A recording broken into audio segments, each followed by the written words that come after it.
झारखंड में विधानसभा चुनाव आने वाला है, आ चुका है, तारीखें आ चुकी हैं, सीटों का बंटवारा हो चुका है, लेकिन सब कुछ ऑल इज वेल नहीं दिख रहा है। बीजेपी और आजसू के बीच जैसे ही सीटों का बंटवारा हुआ, बस लड़ाई बिल्कुल सतह पर आ गई। लोगों ने इस्तीफा देना शुरू कर दिया, पार्टियां छोड़नी शुरू कर दी, इधर उधर जाने लगे। यानी मिला जुला कर ये कह सकते हैं कि बीजेपी और आजसू के बीच जब टिकट का बंटवारा हुआ या कहें कि सीट शेयरिंग हुई, उसी दौरान पूरी तरह से कहीं ना कहीं ये टेंशन जरूर क्रिएट हो गया उनके बीच, और कहीं ना कहीं कोई संतुष्टि और असंतुष्टि इनके बीच की दीवार खड़ी हो गई और झारखंड में सियासत बिल्कुल अपने चरम पर पहुंच गई। मैं काशिफ मलिक कशिश न्यूज के डिजिटल प्लेटफॉर्म पर स्वागत करता हूं। हम बात करेंगे कौन छोड़कर गया है पार्टी, कौन, किसने आंसू, किसने बीजेपी, सीट शेयरिंग से कौन गुस्सा है, कौन नाराज है, इससे कौन टिकट चाहता था, किसको टिकट नहीं मिला, इन सब चीजों पर हम बात करेंगे। हमारे डिजिटल हेड आशुतोष जी हमारे साथ जुड़ गए। आशुतोष जी, जिस तरह से झारखंड में सियासत चल रही है, जिस तरह से रोज नई नई खबरें आ रही है, और खासकर अगर बीजेपी और एजेएसयू की बात करें, आंसू की बात करें, उनके बीच सीटों की जो शेयरिंग हुई है, उसके बाद से जो आना जाने का तांता लग गया है, लोग नाराज दिख रहे हैं, पुरानी लड़ाइयां जैसे सतह पर आ गई हैं, तो क्या है पूरा खेल, किन लोगों ने पार्टियां छोड़ी हैं और किस किस बात की नाराजगी? देखिए, सीट शेयरिंग के ऐलान की बात हो या फिर उम्मीदवारों की लिस्ट की बात हो, पहले बीजेपी ने जारी की, उसके बाद आजसू ने जारी की। लिस्ट आने के बाद तो भगदड़ की स्थिति उत्पन्न हो गई है। हालांकि लिस्ट आने से पहले भी कई लोग, जिनको ये पता चल गया था कि उनका टिकट कटने वाला है, किसी दूसरे की लॉटरी लगने वाली है, वो लोग पहले से ही शुरू हो गए थे इधर उधर जाना। लिस्ट आने के बाद तो जो भगदड़ की स्थिति उत्पन्न हुई है, वो सिलसिला लगातार चलता जा रहा है और बढ़ता ही जा रहा है। अभी थोड़ी देर पहले की खबर है कि नाला से जो विधायक हुआ करते थे सत्यानंद झा बाटुल, पूर्व कृषि मंत्री भी रह चुके हैं बीजेपी की सरकार में, उन्होंने अभी अभी इस्तीफा दे दिया है। और मैं कुछ दिन पहले सुन रहा था, उनकी पत्नी बोल रही थी कि वो निर्दलीय भी ताल ठोक सकते हैं सत्यानंद झा बाटुल। फिलहाल अभी इस्तीफा ही दिया उन्होंने। चूँकि नाला विधानसभा सीट से इस बार माधव चंद्र महतो को बीजेपी ने उम्मीदवार बनाया है। माधव चंद्र महतो के बारे में उनका जो आरोप है कि वो आजसू में भी रह चुके हैं, दूसरे दलों में भी रह चुके हैं, इधर उधर बदलते रहते हैं, फिर भी बाहरियों को टिकट दिया गया है, पुराने ईमानदार का करता है, उनके साथ नाइंसाफ़ी हुई है। तो ये फहरिस्त मतलब काफ़ी लंबी है। सबसे पहले लिस्ट जारी होते ही ऑफिशियल तौर पर कहा जाए तो पोटका की जो 3 दफ़ा की विधायक रह चुकी हैं मेनका सरदार, उन्होंने इस्तीफा दिया। लिस्ट जारी होने से पहले, ठीक पहले, केदार हाजरा जो जमुआ के विधायक हुआ करते, आज की तारीख में भी हैं, वो निवर्तमान विधायक बीजेपी के, उन्होंने इस्तीफा दिया और तुरंत ज्वाइन भी कर लिया जेएमएम को, केदार हाजरा। उसके पहले उमाकांत रजक, जो कि चंदन क्यारी से आजसू के टिकट पर पिछली बार चुनाव लड़े थे, इस बार भी टिकट चाह रहे थे, लेकिन वो सीट बीजेपी के खाते में गई। अमर बावरी चुनाव लड़ने वाले हैं, तो उन्होंने भी इस्तीफा दिया, इधर इस्तीफा दिया और उधर जेएमएम ज्वाइन किया। और चंदन क्यारी से कहा जा रहा है कि वो उम्मीदवार भी हो सकते हैं, केदार हाजरा भी उम्मीदवार हो सकते हैं। उसके अलावा कई और लोग नाराज हैं और उनकी नाराजगी सामने भी आ रही है। गणेश महाली, जो सरायकेला से चंपई सोरेन के खिलाफ चुनाव लड़ चुके हैं 2014 और 2019 में, कम वोटर के अंतर से हारे थे 2014 में, उन्होंने भी इस्तीफा दे दिया है। कहा जा रहा है कि वो भी जेएमएम में ज्वाइन करने वाले हैं और हो सकता है कि उनको सरायकेला से चुनाव भी लड़ाया जाए। इससे पहले जो बीजेपी के बड़े नेता एक और हैं, बास्को बेसरा, सरायकेला से ही, उन्होंने तो इस्तीफा दिया और उधर जेएमएम ज्वाइन किया। उनमें और गणेश महाले, दोनों में से किसी एक को टिकट मिलने की संभावना है। दोनों की बातचीत चल रही है, दोनों लोग लगे हुए हैं। उसी तरीके से कई और नेता हैं।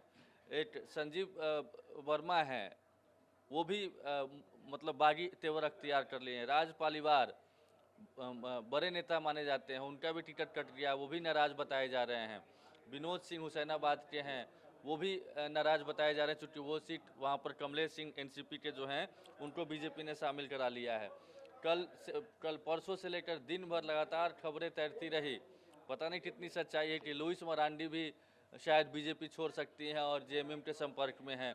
कई पत्रकार लोग सीएम हाउस तक पहुंच रहे थे कि शायद वो ज्वाइन करने वाली हैं, लेकिन अब तक ये खबरें हवाई साबित हुई है। अब तक ये क्लियर नहीं हुआ है, लेकिन कहा जा रहा है और ये भी एक कदम आगे बढ़कर कहा जा रहा है कि उनको जो सीता सोरेन की सीट थी, चूँकि सीता सोरेन बीजेपी में आ गई और उन्हें जामताड़ा से उम्मीदवार बनाया गया है, तो जामा सीट जेएमएम के लिए खाली है, तो जामा से लड़ाया जा सकता है। लुइस मरांडी को बीजेपी जेएमएम सिंबल दे सकता है। ऐसे कई लोग हैं। जानकी प्रसाद यादव हैं, उनके बारे में भी कहा जा रहा है कि वो भी जेएमएम से बरकट्ठा से उम्मीदवार हो सकते हैं। बीजेपी के टिकट पर चुनाव लड़ रहे थे अमित यादव, वहाँ से निर्दलीय चुनाव जीते थे। ऐसे कई नेता हैं, कुछ नाम हमारे पास हैं। उसके अलावा आजसू की बात की जाए तो पहले उमाकांत रजक इस्तीफा देते हैं, उसके बाद आज एक केंद्रीय महासचिव हैं वो इस्तीफा दे रहे हैं। उसके पहले केंद्रीय सचिव जो खिजरी से चुनाव लड़ चुके हैं उन्होंने इस्तीफा दे दिया है, उनको खिजरी सीट चाहिए थी, पिछली बार चुनाव लड़ा था। ऐसे कई नेता हैं जो कि लगातार कोशिश में हैं कि कहीं बात बन जाए तो इधर से उधर जाएं, और चुनाव के समय में ऐसा होता रहता है। कुछ नाम है हमारे पास जो हम बताना चाहेंगे। कई नाम तो बताया मैंने, केदार हाजरा, मेनका सरदार के बाद एक संदीप वर्मा के नाम की चर्चा है, लुइस मरांडी के बारे में कह ही दिया मैंने, गणेश महाली, एक मलखान सिंह हैं, विनोद सिंह, राज पालीवार, सत्यानंद झा बाटुल, ये सब लोग बगावत का झंडा उठा चुके हैं। और जाहिर तौर पर इसका जो नुकसान होगा वो बीजेपी को होने वाला है, चूँकि जो भी हैं सब बीजेपी के नेता हैं। भाजपा के जो 4 पूर्व सीएम हैं उनके परिजन इस चुनाव में ताल ठोक रहे हैं। रघुवर दास की बहू चुनाव लड़ रही हैं, चंपई सोरेन के पुत्र चुनाव लड़ रहे हैं, अर्जुन मुंडा की पत्नी चुनाव लड़ रही हैं। तो ये सारी चीज़ें, मधु कोड़ा जो पूर्व सीएम है उनकी पत्नी गीता कोड़ा चुनाव लड़ रही हैं। तो परिवारवाद का भी आरोप लग रहा है।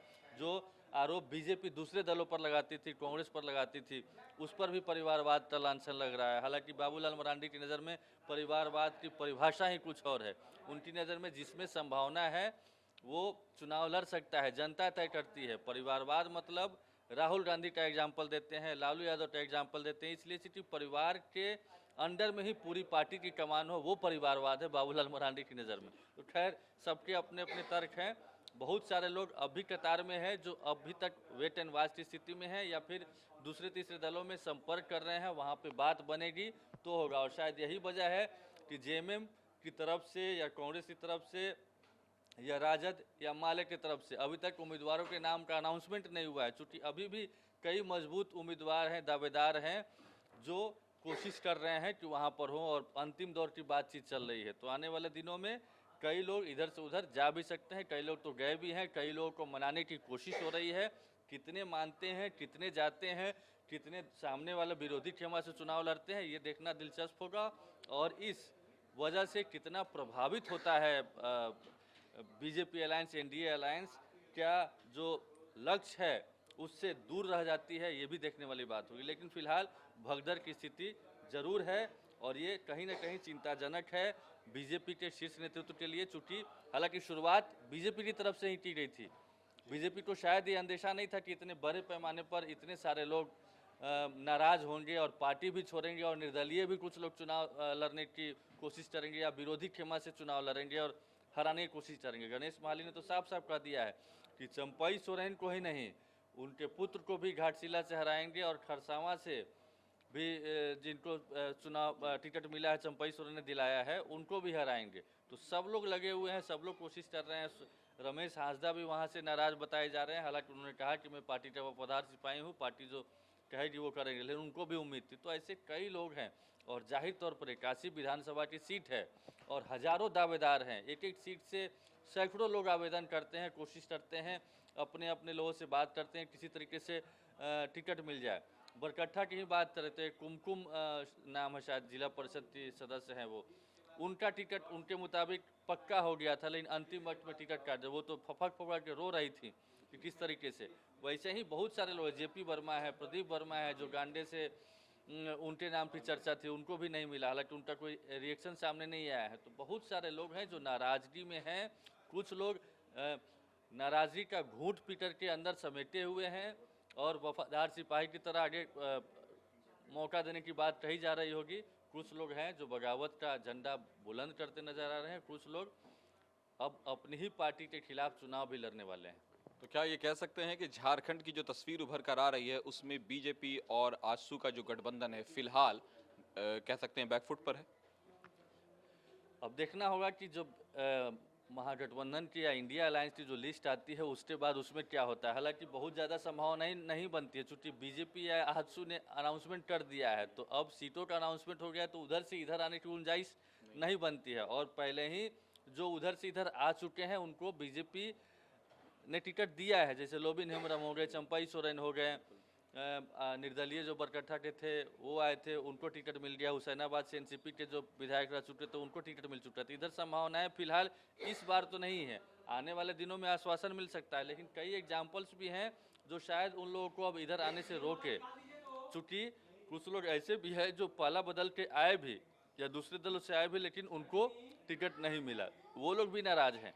तो ऐसे में अब ज़्यादा संभावना नहीं बनती है, लेकिन हाँ, शुरुआत बीजेपी की तरफ से हुई थी, अब उसको अंजाम तक पहुंचाया जा रहा है महागठबंधन की तरफ से। और मौका जरूर बीजेपी ने ही, आजसू ने ही दिया है। आजसू के जिन तीन उम्मीदवारों की, तीन लोगों की बात करते जिन्होंने इस्तीफा दिया है, उमाकांत अजहर के बाद एक केंद्रीय सचिव है और खिजरी के विधानसभा के प्रत्याशी हैं पारसनाथ उरांव, उन्होंने दिया है।